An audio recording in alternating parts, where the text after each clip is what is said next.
ada kereta kencana ditarik 2 ekor kuda berwarna hitam yang begitu tinggi dan gagah.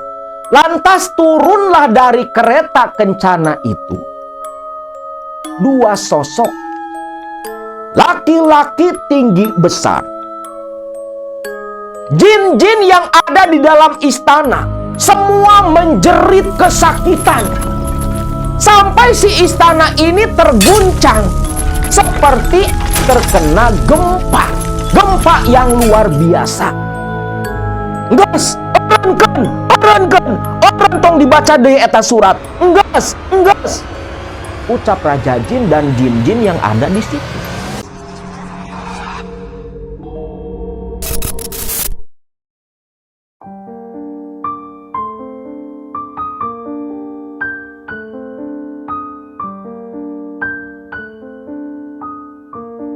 Assalamualaikum warahmatullahi wabarakatuh.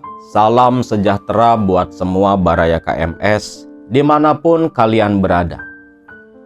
Kisah kali ini masih cerita dari Teh Risma. Kisah tentang kakek dan neneknya yang dulu di masa lalu.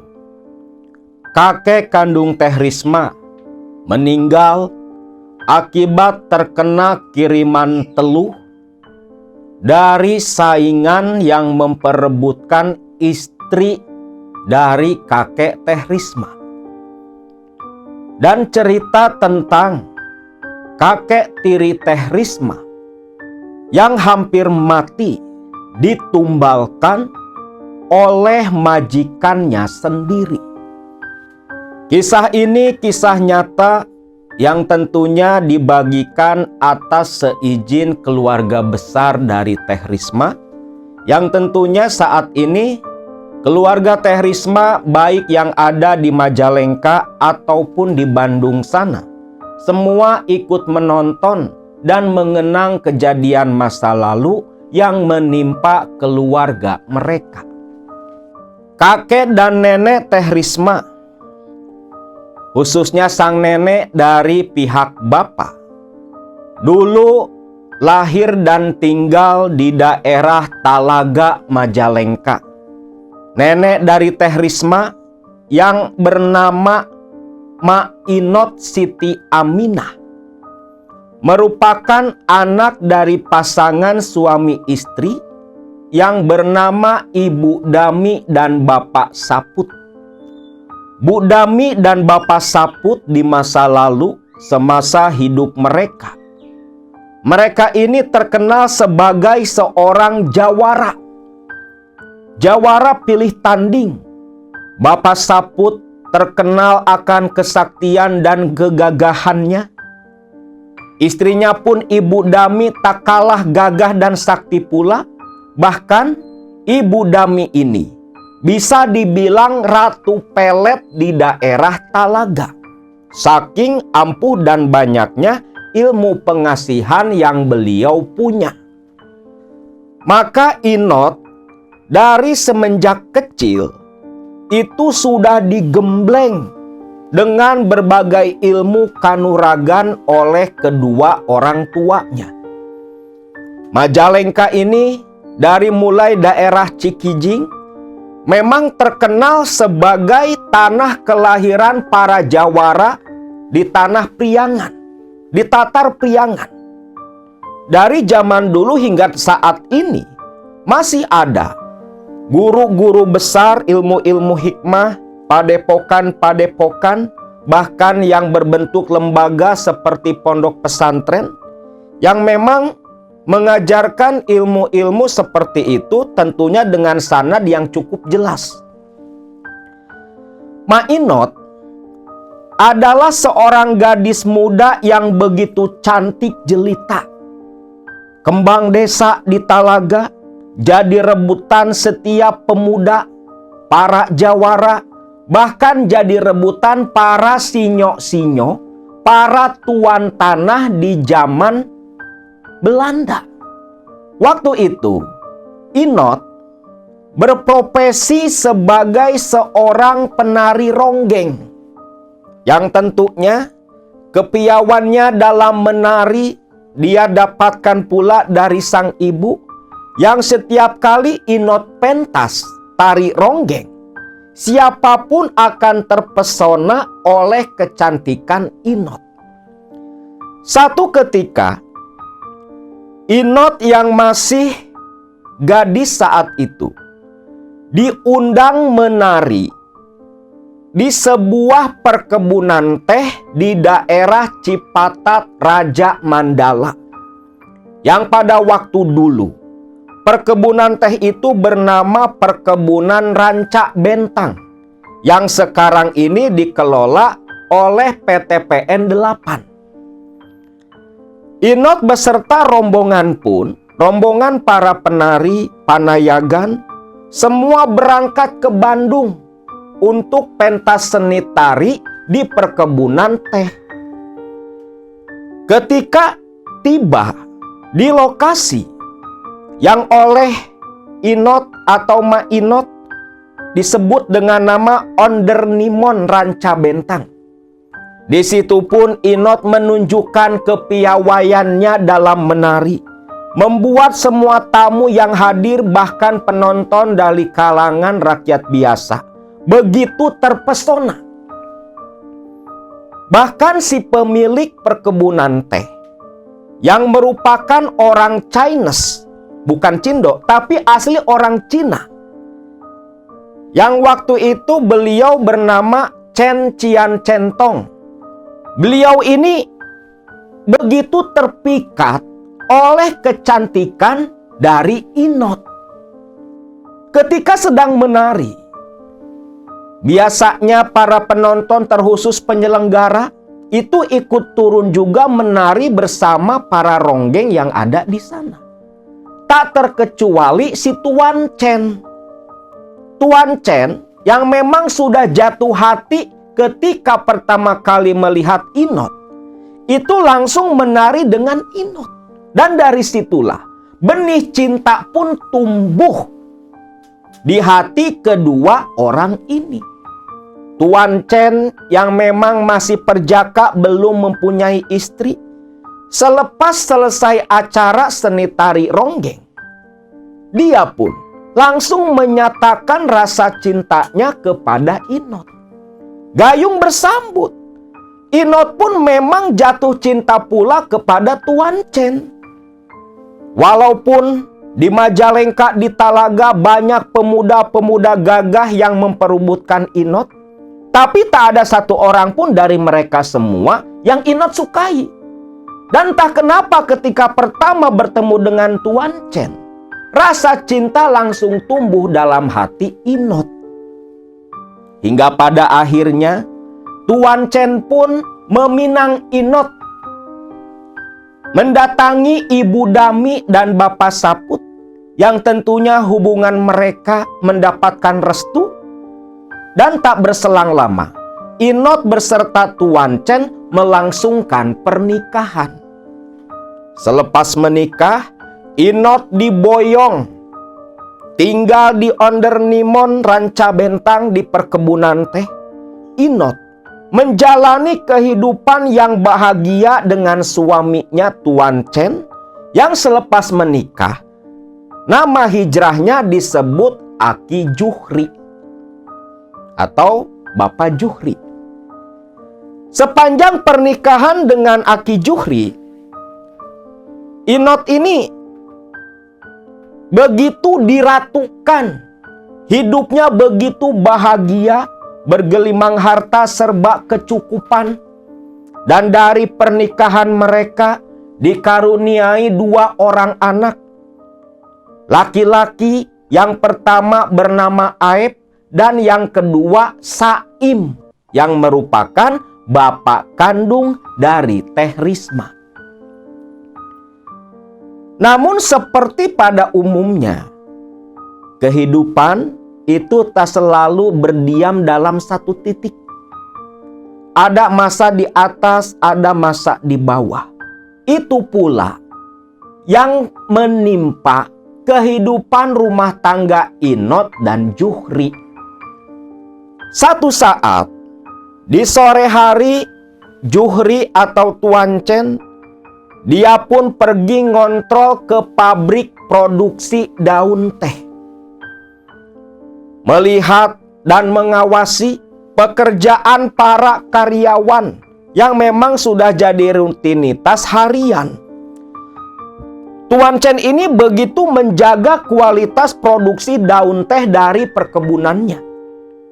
Walau sudah menikah dengan Tuan Chen, tapi ternyata sinyo-sinyo para pembesar-pembesar, baik dari orang Belanda, Tionghoa, dan tuan tanah, itu semua masih memperebutkan Inot. Walau Inot udah punya anak, udah punya suami. Bahkan cara yang mereka lakukan itu terbilang kotor. Berani main belakang, main magic. Jangan lo kira orang POC, orang Belanda gak percaya sama yang gituan. Lebih-lebih bro, cuma ditutup-tutup aja. Nah waktu itu, menjelang maghrib, Tuan Chen masih berada di pabrik produksi daun teh. Di tengah sedang asik melihat pekerjaan para karyawannya, tiba-tiba terdengar suara ledakan di atap pabrik. Yang tentunya membuat semua para karyawan terkejut. Bahkan Tuan Chen sendiri sampai tersentak diam. Karena suara ledakan tadi begitu nyata. Namun ledakan hanya berbunyi satu kali. Tuan Chen lantas menoleh ke para karyawan yang sama semua ikut terdiam. Sampai tiba-tiba Tuan Chen merasakan rasa sakit sesak di bagian dada. Lalu Tuan Chen, pandangannya berkunang-kunang, lantas dia pun jatuh tersungkur yang untungnya sempat ditangkap oleh karyawan yang berdiri di sebelah Tuan Chen. "Aduh, Tuan kenapa?" ucap si karyawan. Karyawan semua pun langsung berlari menuju arah Tuan Chen. Kang, itu Tuan Chen kenapa? Dia kenapa?" Tuan Chen hanya mengerang kesakitan sampai di depan semua karyawan. Tiba-tiba Tuan Chen ini memuntahkan darah. Bukan darah cair, tetapi darah beku berbentuk lempengan. Para karyawan begitu khawatir, lantas Tuan Chen buru-buru dibawa pulang. Setibanya di depan halaman rumah Tuan Chen, para karyawan pun berteriak memanggil Inot, istri dari Tuan Chen. Inot di dalam yang sedang menggendong anaknya, mendengar suara ribut di luar, lantas berlari membuka pintu dan menjerit melihat kondisi suaminya yang begitu kepayahan dengan tetesan darah di baju dan sudut mulutnya. "Ya Allah Gusti, ini kenapa?" Gak tahu Nyonya, kami gak tahu. Tuan Chen tiba-tiba jatuh dan muntah darah. Bawa ke kamar. Dibawa nih ke kamar Tuan Chen. Tapi muntah darahnya tak berhenti. Semalaman itu, setibanya di rumah, Tuan Chen beberapa kali memuntahkan lempengan-lempengan darah yang waktu itu dimasukkan ke ember hampir penuh. Entah darah berasal dari mana. Darah satu ember keluar dari tubuh kita berbentuk lempengan, logikanya kita dah mesti mati tuh. Muntahan darah tak berhenti.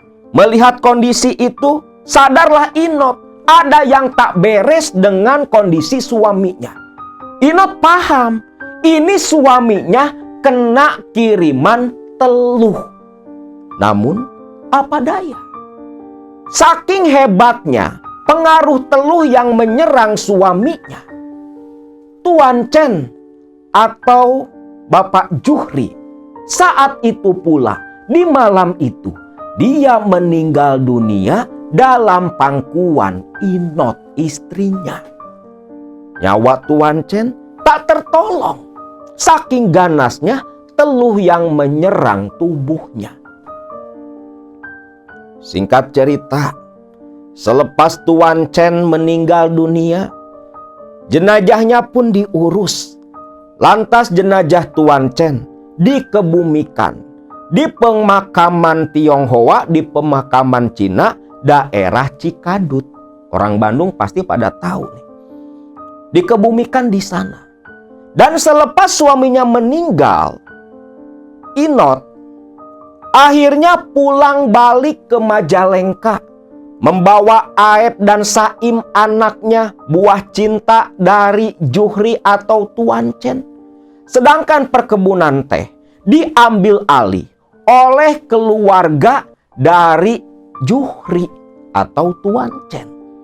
Nah, berarti di sini Teh Risma itu sebenarnya pewaris seorang CEO perkebunan teh yang tersingkir dari haknya.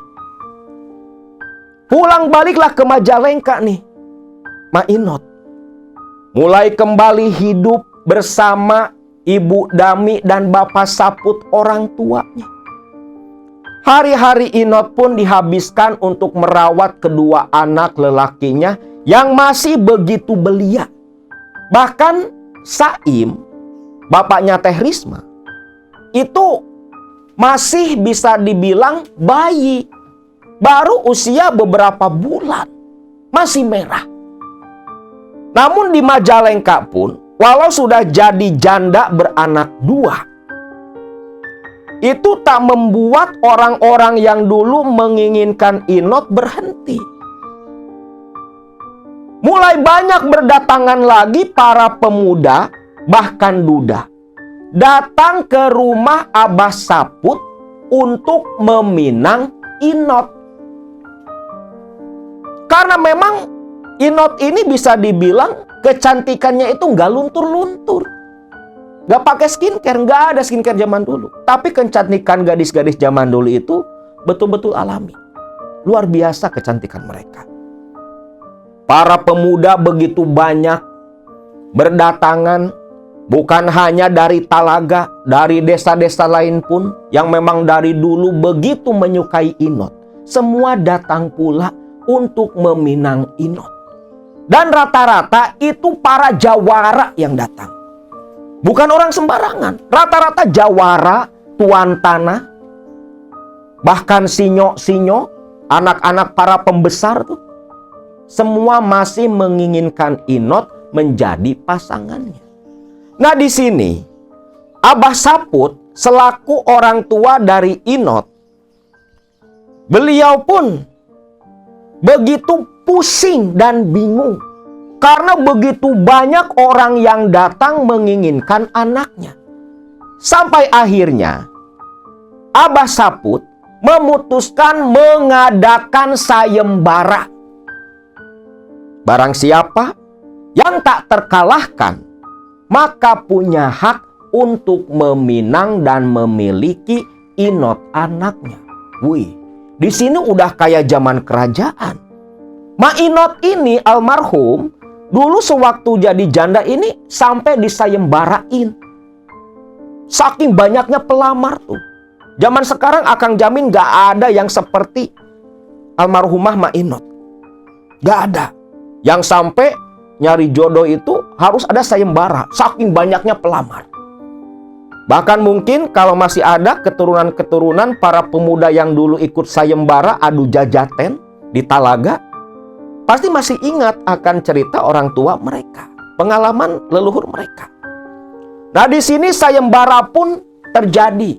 Pertandingan demi pertandingan dilakukan. Semua adu pukul, adu tendang, mengadu jurus dan ilmu-ilmu kanuragan, sampai akhirnya dari sekian puluh jawara yang ikut sayembara, terpilihlah satu orang. Satu orang jawara pilih tanding. Gak ada tandingannya waktu itu di daerah Talaga, yang bernama Fadil.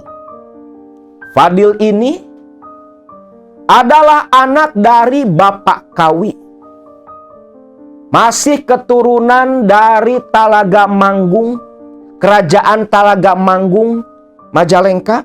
Yang bahkan keluarga kerabat-kerabatnya Abah Padil itu hingga saat ini pun masih ada di daerah Cicanir, Banjaransari, Majalengka.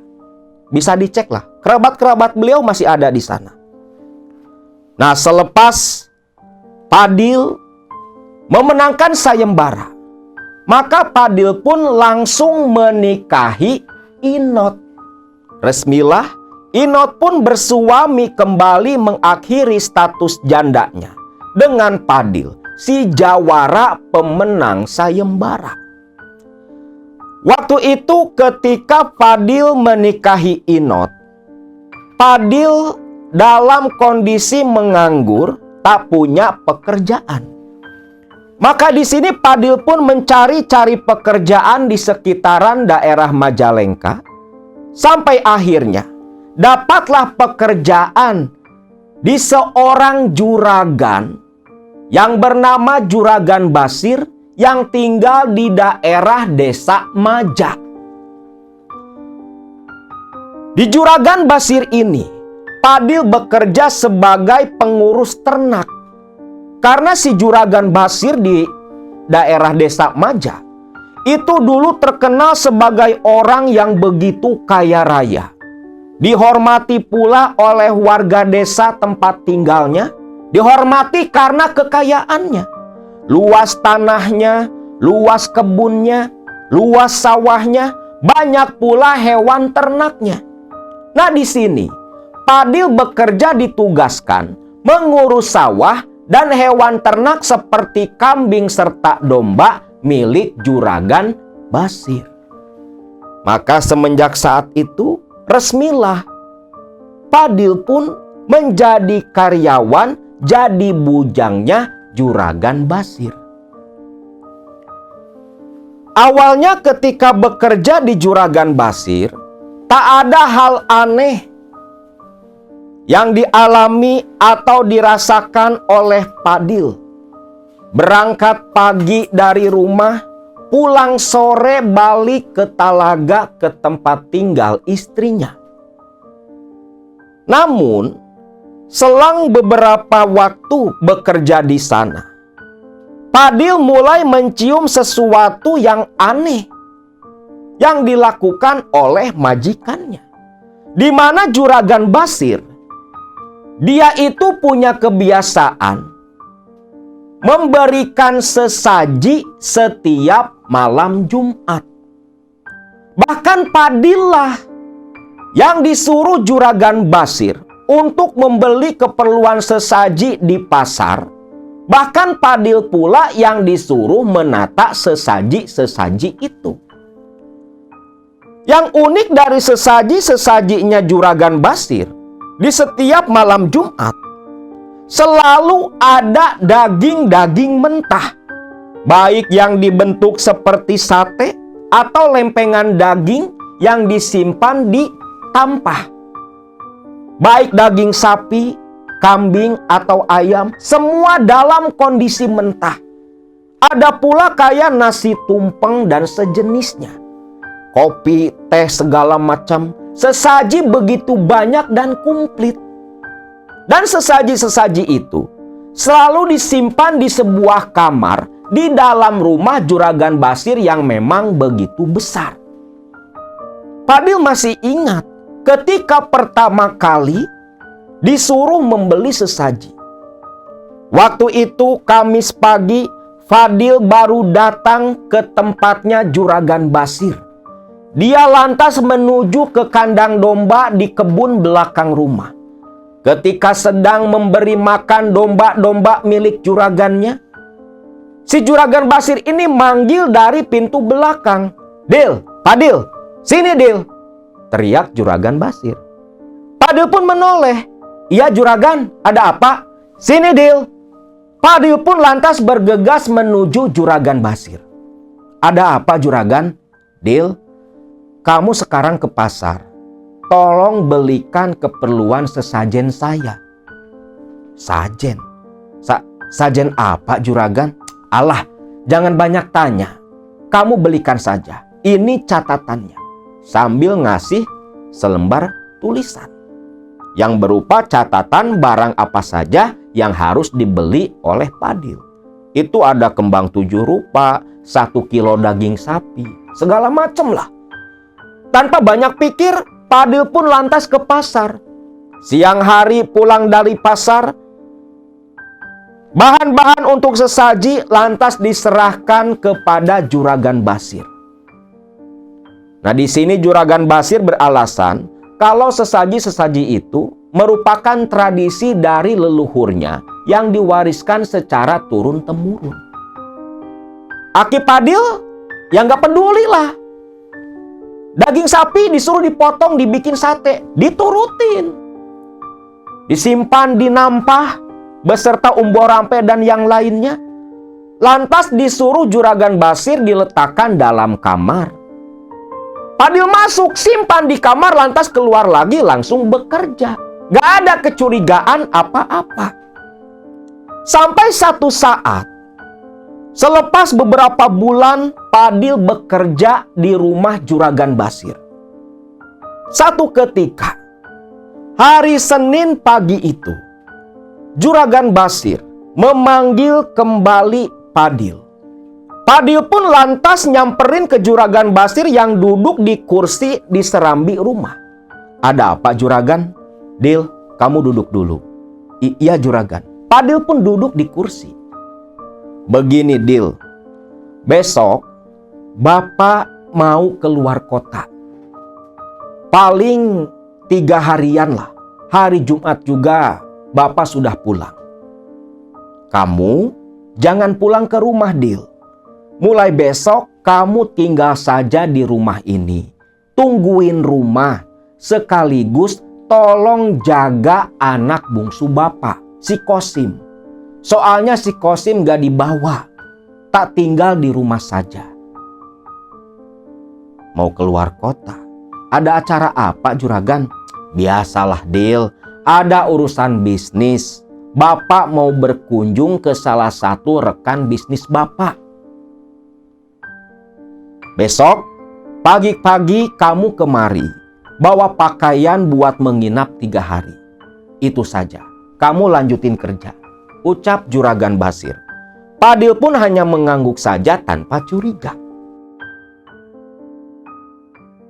Senin sore, Padil pun pulang ke rumah.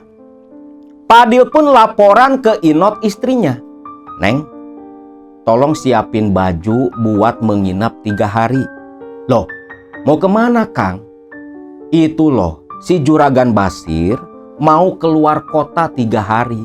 Pulangnya katanya hari Jumat. Akang disuruh menginap nungguin rumah. Soalnya anak Juragan Basir yang bungsu nggak ikut. Oh gitu. Ya sudah tuh Kang, besok tak siapkan sebelum Akang berangkat kerja. Padil pun mengangguk.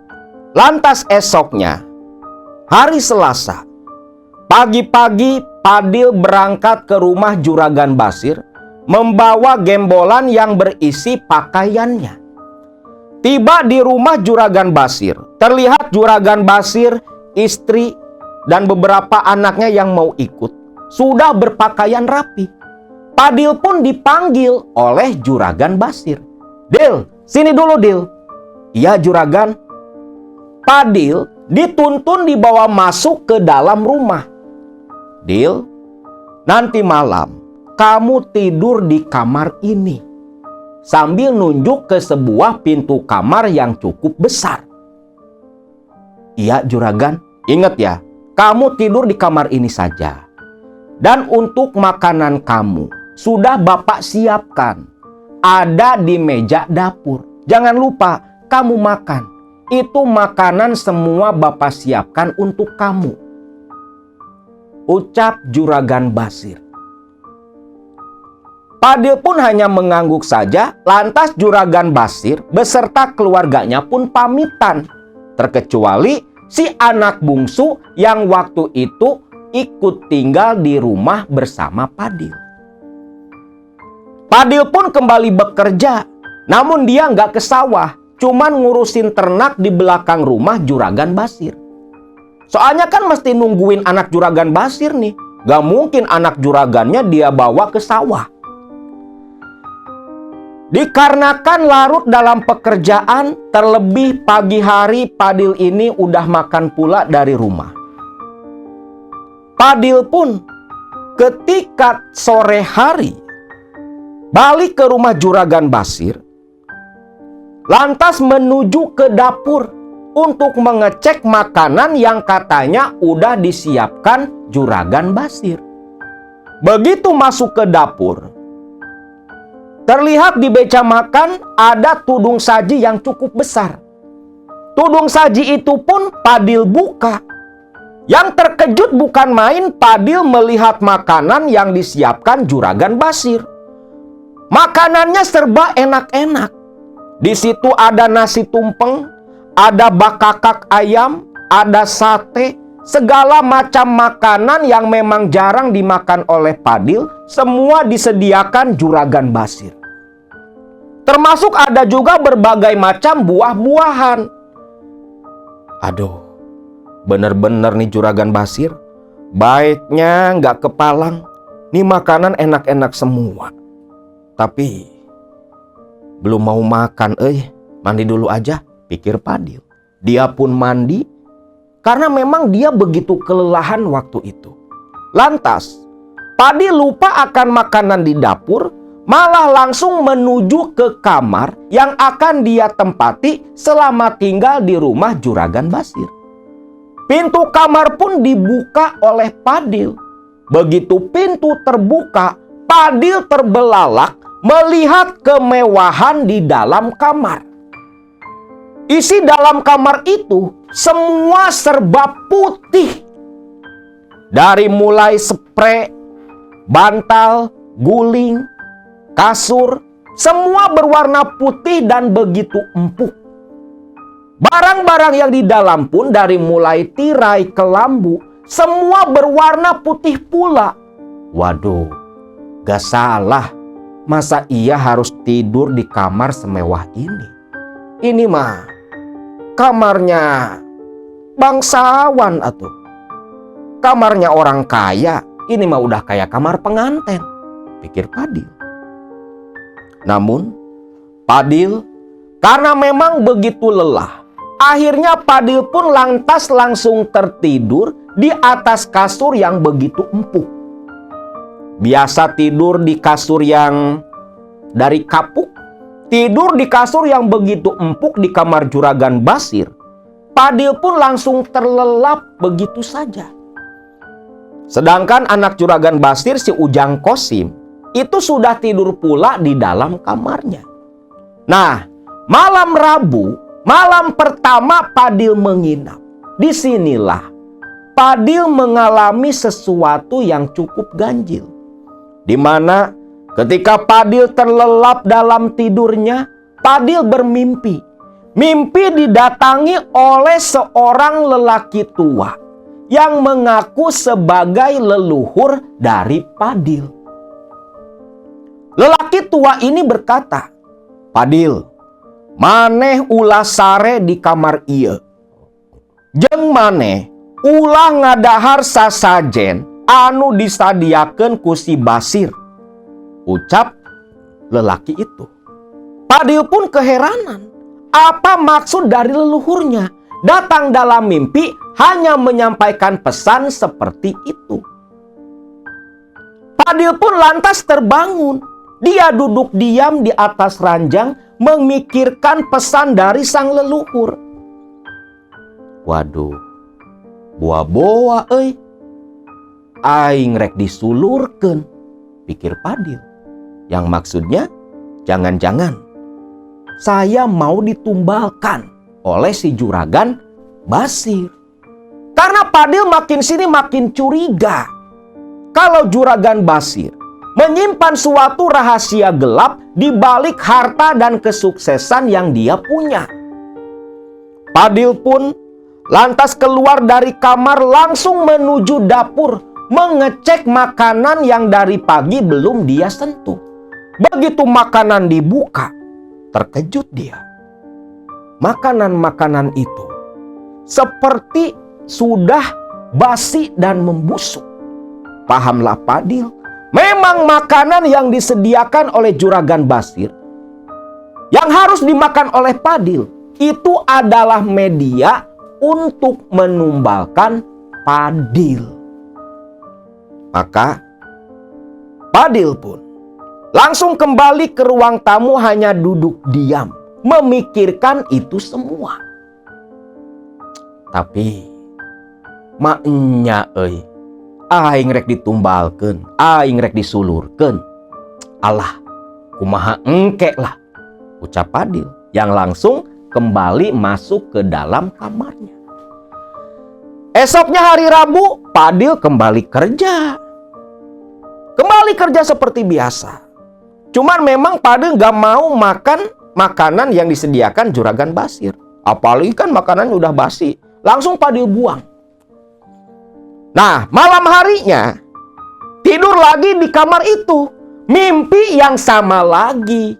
Didatangi sosok lelaki tua yang mengaku leluhurnya dan menyuruh Padil jangan tidur di dalam kamar itu. Malam itu, selepas mimpi didatangi sang leluhur, Padil bangun.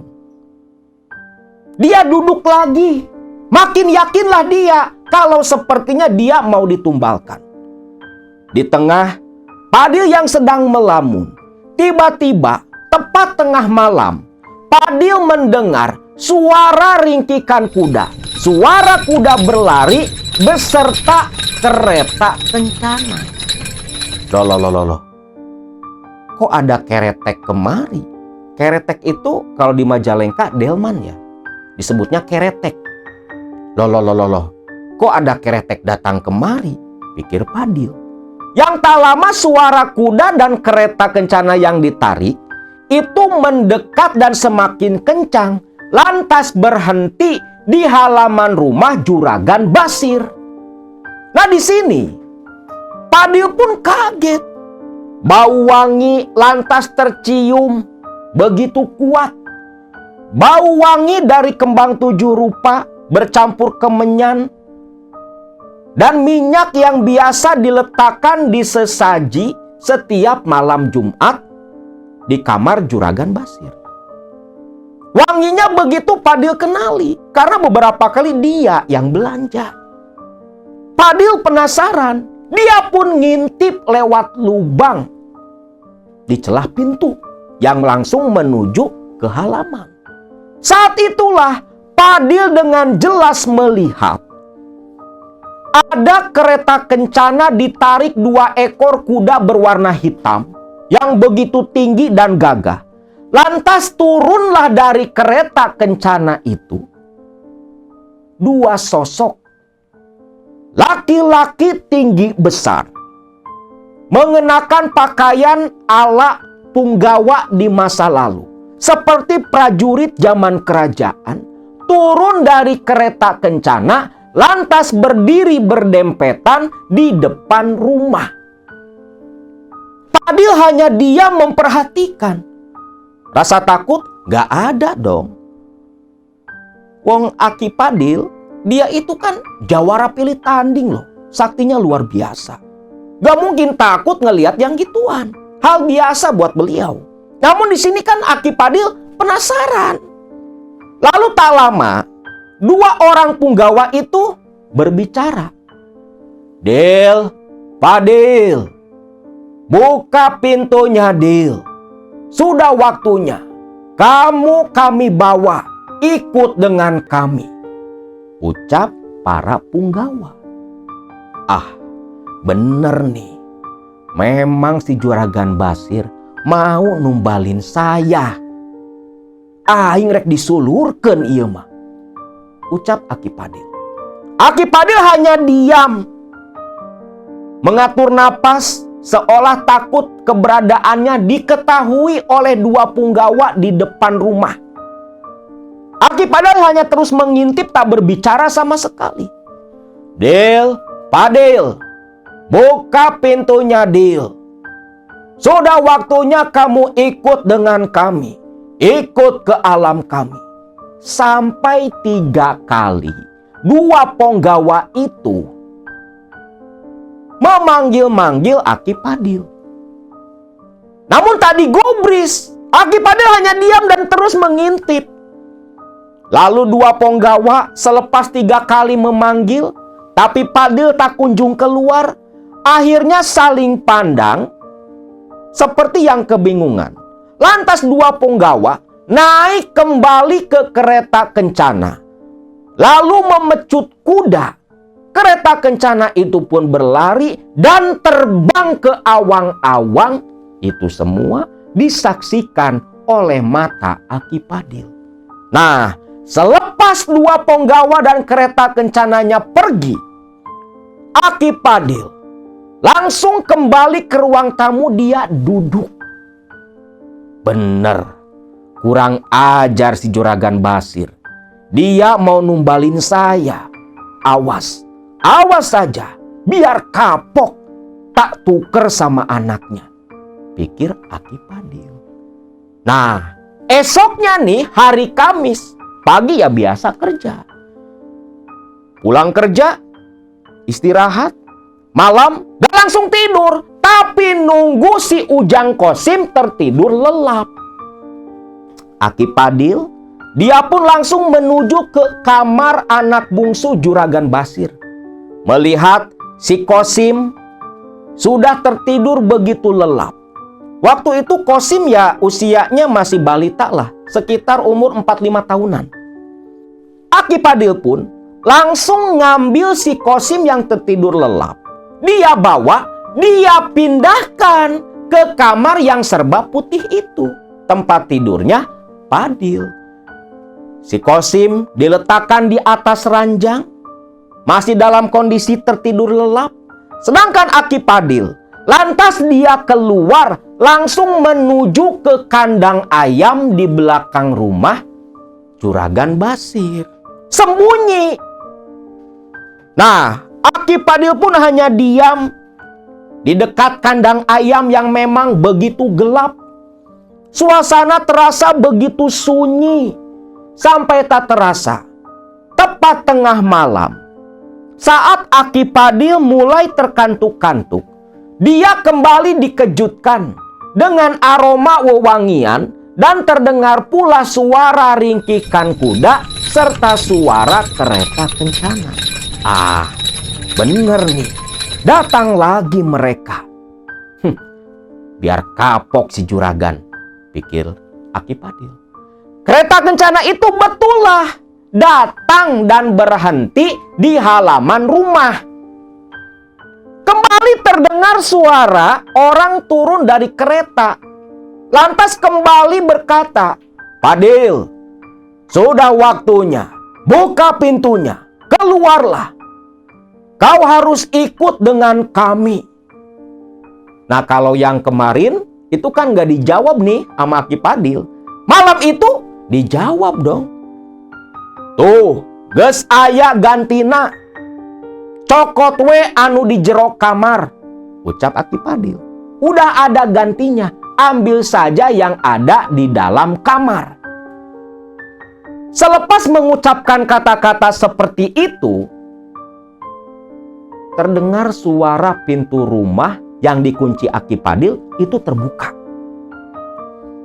Tak berselang lama, Aki Padil yang mengintip menyaksikan dengan jelas si Ujang Kosim itu digendong oleh seorang penggawa, lalu dibawa naik ke kereta kencana dan langsung kereta kencana itu kembali melaju dan terbang ke angkasa. Melihat dua penggawa sudah membawa si Kosim, Aki Padil lantas buru-buru menuju ke dalam rumah, masuk ke kamar yang serba putih, kamar penumbalan. Di situ Aki Padil melihat Ujang Kosim, anak bungsu dari Juragan Basir, sudah terbaring kaku, pucat tak bernyawa, mati, ruhnya dibawa oleh setan pesugihan Juragan Basir, bapak si Ujang Kosim. Mampus, biar kapok si Juragan. Langsung oleh Aki Padil, si Kosim yang sudah meninggal itu dipangku. Lalu dipindahkan kembali ke kamar tidurnya. Dan Aki Padil pun langsung tertidur lagi di dalam kamar penumbalan. Aki Padil gak pulang. Dia menunggu si Juragan Basir datang. Nah, pagi harinya Aki Padil bersikap biasa saja. Tak menunjukkan sudah mengalami apapun. Mandi, terus beres-beres rumah. Selepas itu nyapu di halaman, ya bekerja layaknya pembantu atau bujang lah. Nah, tak lama berselang, Juragan Basir beserta istri dan anaknya datang. Begitu melihat si Padil, Juragan Basir seperti yang terkejut. Pucat wajahnya sampai melotot matanya. Mungkin dalam pikiran si Juragan Basir, "Lah, si Padil kok masih hidup? Juragan, Dil, si Kosim mana?" "Oh, kalau Den Kosim mah masih tidur di kamar, Juragan. Mangga Juragan mau ngasih makan domba dulu." "Oh iya Dil, sok kerja yang benar," ucap si Juragan Basir.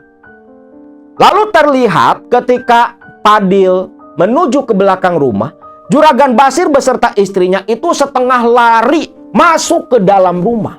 Sampai tak berselang lama, ketika Aki Padil memberi pakan domba-domba Juragan Basir, terdengarlah jeritan tangis istri Juragan Basir.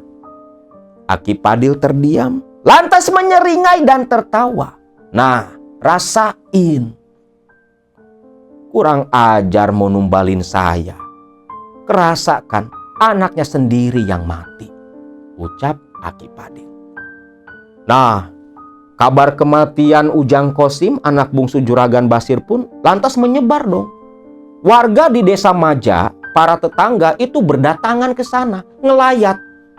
Sampai akhirnya jenazah dari Ujang Kosim pun lantas dikebumikan di pemakaman umum desa Maja. Nah, di sini selepas Ujang Kosim mati, Juragan Basir seperti yang begitu benci kepada Aki Padil.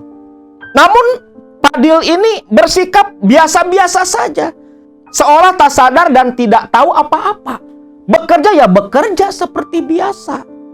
Singkat cerita, selang beberapa bulan kemudian, kentara jelas si Juragan Basir ini menyimpan dendam kepada Aki Padil. Karena Aki Padil masih hidup gak mati-mati. Padahal udah jelas yang didaftarkan jadi tumbal itu Padil, bukan si Ujang Kosim. Nah, hal yang serupa pun akhirnya kembali terulang. Dan terus terang saja, menurut penuturan Teh Risma, berdasarkan cerita dari Aki Padil almarhum, Aki Padil ini selepas Ujang Kosim meninggal dunia, di sini Aki Padil merasa bersalah. Duh, kasihan. Anak gak tahu apa-apa. Istilah kata kalau kata orang Sunda, budak tetuah tedosa. Gak tahu apa-apa. Malah mati jadi tumbal. Mestinya kan saya yang jadi tumbal. Kalau saya yang dibawa, dijamin saya bisa balik lagi ke alam manusia. Kalau nanti mau ditumbalin lagi sama si Juragan Basir, gak apa-apalah. Pengen tahu juga seperti apa alam pesugihan di sana, pikir Aki Padil. Betullah ternyata ucapan dan angan-angan Aki Padil ini terjadi. Seperti dulu, hari Senin pagi, Padil dipanggil. Ini selepas beberapa bulan si Ujang Kosim mati ya. Aki Padil dipanggil lagi. "Dil, Bapak sama keluarga mau keluar kota. Ada urusan. Seperti biasa, kamu menginap di rumah ini. Tungguin rumah selama 3 hari. Kamu tinggal dan tidur di kamar yang dulu. Dan ingat, makanan yang sudah Bapak siapkan, jangan lupa kamu habiskan. Nanti hari Jumat Bapak juga sudah pulang." "Siap Pak, siap." kalau gitu nanti pulang ke rumah saya kayak biasa ngambil pakaian dulu. Juragan Basir pun mengangguk. Lalu besoknya hari Selasa, Juragan Basir pamitan beserta keluarganya pergi keluar kota. Nah di sini gak kayak dulu makanan dibiarin. Waktu itu langsung sama Aki Padil dimakan tuh makanannya. Buah-buahan, bakakak ayam, tumpeng, dia makan. Selepas itu ya bekerja seperti biasa. Lalu malamnya menghabiskan sisa makanan, Aki Padil pun masuk kamar dan kembali tertidur di kamar yang serba putih itu, kamar penumbalan. Malam Rabu, malam Kamis, tak ada apa-apa. Sampai akhirnya di malam Jumat. Nah, malam ini kayaknya mereka bakal datang. Tanda-tanda udah terasa oleh Aki Padil. Aki Padil ini kan bisa membedakan lah. Karena ya beliau ini bukan orang sembarangan. Malam Jumat itu, Aki Padil pun tiduran di dalam kamar. Gak sampai terlelap, hanya tiduran saja menunggu para punggawa yang mau menjemput dirinya. Namun, sebelum tiduran di dalam kamar, Aki Padil itu menyelipkan buku surat Yasin di dalam sarung yang dia kenakan. Nah, tepat tengah malam, terdengar lagi tuh suara kuda yang berlari menarik kereta kencana. Yang semakin lama semakin kencang, lantas terdengar berhenti tepat di depan rumah Juragan Basir. Padil lantas langsung bangun dan duduk di ranjang. Tak lama terdengar suara yang menggema dari para ponggawa. Padil, Padil, buka panto, kaluar maneh Padil. Ayeuna mah geus waktuna. Ayeuna bagian maneh kudu milu jeung kaula. Gak banyak omong. Aki Padil pun keluar dari kamar penumbalan. Lantas membuka pintu depan. Terlihat dua ponggawa yang sudah menunggu Padil. Lantas Padil pun diapit dua ponggawa, dituntun dibawa naik ke dalam kereta kencana. Padil lantas duduk di kursi kereta kencana. Lalu si ponggawa memecut kuda. Kereta pun melaju naik ke langit. Padil menyaksikan dengan jelas. Cuma di sini yang ikut masuk ke kereta itu cuma ruh dari Padil. Ruh mana? Ruh ruhani. Yang biasa kalau di dunia spiritual itu disebut dengan nama Rogo Sukma. Jadi jasadnya mah masih ada di dalam kamar penumbalan. Padil paham dia akan dibawa ke kerajaan jin pesugihan yang dipuja oleh Juragan Basir. Padil merasakan hawa dingin dari langit. Lantas kereta kencana ini menembus mega, menembus awan. Yang ketika menembus awan, saat itulah Padil melihat ada istana yang terbuat dari emas, berkilauan, bercahaya, yang entah di mana keberadaannya. Yang jelas, menurut Aki Padil, itu bukan berada di daratan. Karena seperti yang sudah umum diketahui, golongan jin tak semua tinggal di atas permukaan bumi. Tetapi ada pula yang memang tinggal di antara langit dan bumi. Yang biasa dikenal dengan golongan jin ifrit, atau ada pula yang menyebut dengan golongan jin bersayap, yang memang bisa terbang. Nah, Padil pun dengan kereta kencana itu tiba tepat di depan gerbang.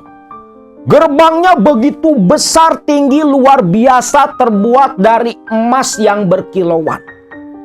Lantas dua ponggawa membawa Padil turun. Gerbang pun terbuka. Terhampar jalanan. Jalan yang terbuat dari emas pula. Bahkan bangunan istana, Dinding-dinding, tiang-tiang semua terbuat dari emas. Dan istana yang begitu besar luar biasa itu dikelilingi pagar-pagar tinggi yang sama terbuat dari emas pula. Di sini keanehan dialami oleh Akipadil. Ketika Akipadil diapit 2 punggawa dan menginjak jalan yang terbuat dari emas, ketika baru beberapa langkah berjalan masuk ke dalam, Akipadil mendengar suara jeritan yang begitu riuh. "Tolong, tolong, lepaskan kaula, lepaskan.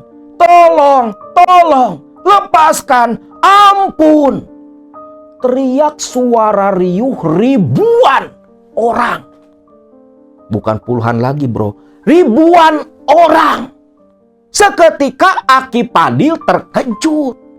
Karena setiap kakinya menginjak lantai emas, jeritan terdengar. Dan ketika Akipadil memejamkan mata, dalam hati merapalkan sesuatu. Begitu matanya terbuka, terkejut bukan main Akipadil sampai bergidik ngeri. Lantai yang dia pijak itu ternyata adalah anyaman manusia-manusia. Laki-laki dan perempuan ditiir kalau kata orang Sunda. Ditiir itu seperti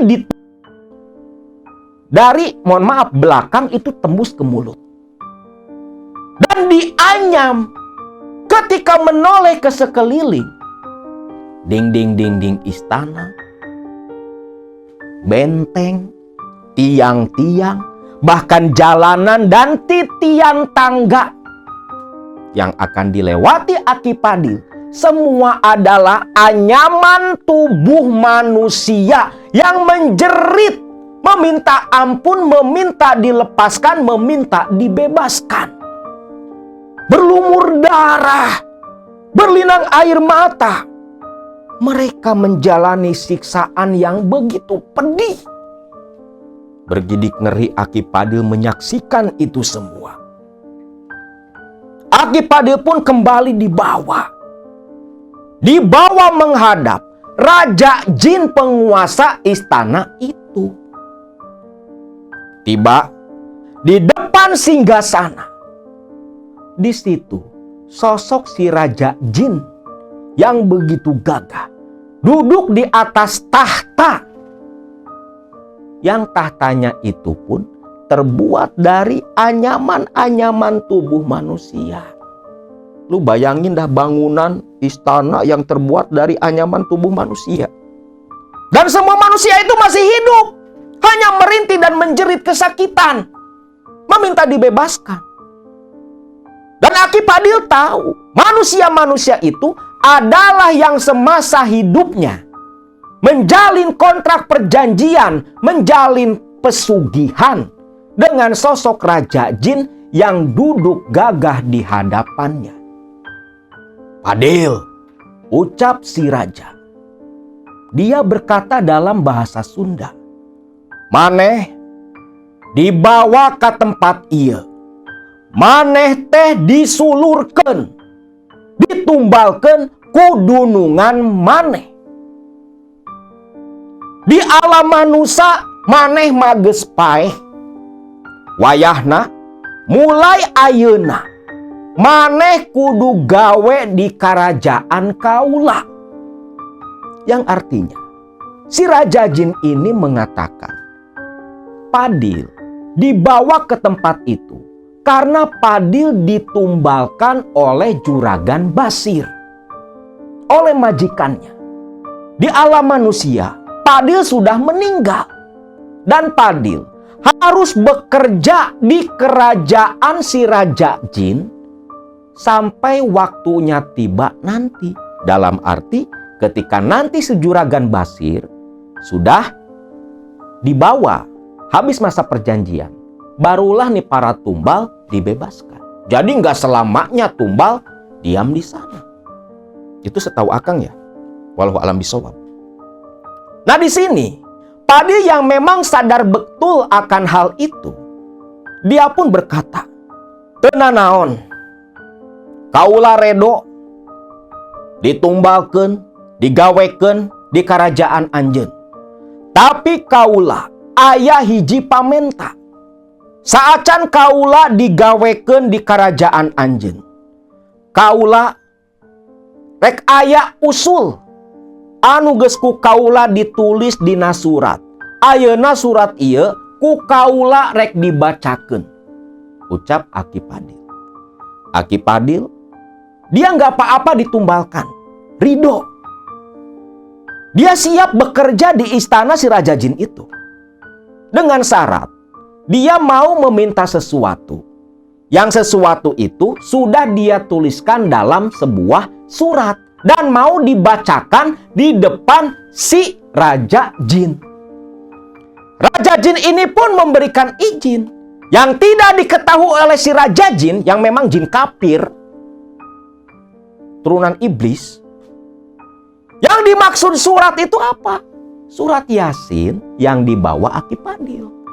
Aki Padil pun langsung membaca surah Yasin. A'udzubillahi minasyaitonirrajim. Bismillahirrahmanirrahim. Yasin wal Qur'anil Hakim. Dan seterusnya. Nah, ketika surat Yasin dibaca oleh Aki Padil, jin-jin yang ada di dalam istana semua menjerit kesakitan. Sampai si istana ini terguncang seperti terkena gempa. Gempa yang luar biasa. Enggeus, orankeun, orang tong dibaca deui eta surat. Enggeus. Ucap Raja Jin dan jin-jin yang ada di situ. Sudah, hentikan, jangan diteruskan, jangan dibaca lagi surat itu. Tapi di sini Aki Padil tak peduli. Dia terus menyelesaikan membaca surah Yasin. Nah, di sini menurut penuturan Teh Risma dari almarhum Aki Padil, istana itu seperti yang diserang oleh sesuatu. Ledakan-ledakan terdengar di mana-mana. Bangunan-bangunan mulai runtuh. Sudah, hentikan. Bawa orang ini keluar dari istana ini. Antarkan cepat-cepat. Ucap si Raja Jin yang sudah menahan kesakitan. Aki Padil berhenti membaca surah Yasin. Lantas Aki Padil berkata, "Kaula rek mulang, tapi aya syaratna. Budak si Juragan Basir, Ujang Kosim, kudu kabawa ku kaula." Nah, di sini permintaan Aki Padil pun dikabulkan. Lalu dua orang punggawa yang tadi membawa Aki Padil langsung pergi. Yang tak lama datang kembali menggendong Ujang Kosim. Lalu Ujang Kosim lantas diambil dan digendong oleh Aki Padil. Aki Padil pun kembali dituntun dengan wajah cemas oleh dua punggawa yang sama ketakutan karena tak menyangka Aki Padil itu bukan orang biasa. Sampai bisa meluluh lantakan istana mereka. Tiba kembali di gerbang, Aki Padil langsung ditendang. Sedangkan di alam manusia, di alam nyata, Jumat pagi itu, Juragan Basir beserta istrinya pulang tiba di rumah. Karena Juragan Basir sudah mendapat kabar dari para jin yang dia puja, kalau Padil sudah dibawa. Makanya langsung pulang. Begitu tiba di rumah, masuk ke kamar penumbalan, betullah jasad Padil, Aki Padil nih, sudah terbujur kaku tak bernyawa. Lantas singkatnya, jenazah Aki Padil langsung dibawa pulang, diantarkan ke rumahnya di Baru Jaksi. Bukan ke Talaga, ke rumahnya Nini Inot, tapi dibawa ke Baru Jaksi, ke tempat orang tua Aki Padil yang bernama Bapak Kawi. Bapak Kawi ketika melihat jenazah anaknya datang, dia sempat terkejut. Namun ketika diperhatikan, sadarlah Bapak Kawi kalau Padil anaknya ini belum mati. tetapi sedang melakukan rogo sukmo. Maka jenazah Padil, jasadnya, itu nggak dikuburkan oleh Bapak Kawi. Jenazah Padil pun diamankan, disembunyikan, disimpan di dalam kamar. Dia letakkan di atas kasur. Sambil Bapak Kawi ini berkata, gak boleh ada siapapun yang masuk ke dalam kamar, kecuali keluarga. Hal itu pun dituruti. Hanya Mainot yang masuk ke dalam kamar tempat jenazah Padil suaminya disimpan. Bapak, ini teh kenapa sih Akang? Inot, jangan takut. Si Padil ruhnya sedang rogo sukmo. Nanti kita tunggu dia bangun, dia pulang. Biar dia sendiri yang cerita apa yang terjadi. Ucap Bapak Kawi. Kamar pun kembali ditutup. Nah, ketika kamar ditutup, jenazah Padil disimpan dalam kamar. Di alam lain, Padil itu kan lagi baca surat Yasin di keraton Sirajajin. Nah, singkat cerita, selepas ditendang dari gerbang, Padil pun kembali masuk ke dalam jasadnya. Padil kembali terbangun, yang ketika membuka mata, bapak kandungnya Bapak Kawi sudah duduk bersila di sampingnya. Untung kamu buru-buru pulang, Padil. Bapak tahu kamu lagi rogo sukmo, makanya jasad kamu Bapak simpan di dalam kamar. Sok, ada apa?